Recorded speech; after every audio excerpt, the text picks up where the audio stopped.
For decades, Uganda has opened its borders and its heart to refugees. Here, refugees are given land, allowed to work. They are part of the fabric of Ugandan society. Uganda has had a responsibility of making sure that when they come, they feel at home, they are treated as human beings from the very beginning, and they become part of the community. Bosco is a refugee from Burundi, where he trained as a nurse. He works at the Nakia Valley Clinic, caring for his fellow refugees and Ugandans. My dream really was to become a nurse. I feel if I'm far away from a patient who needs my help, I really feel bad. The clinic is an example of Uganda's policy of including refugees in government services. At Nyomanzi Primary School, refugee and Ugandan students learn and grow together.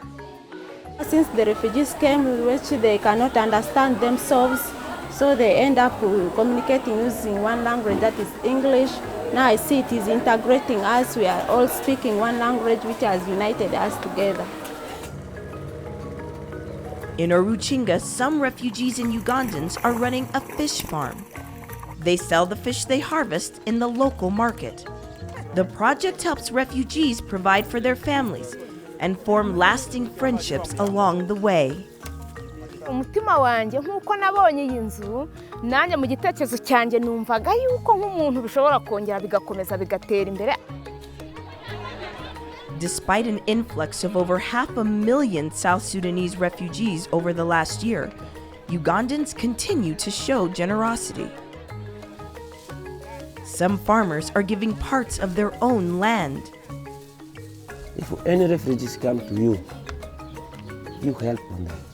You give a small one for them. Let us stay together. They are our brothers, they are our sisters.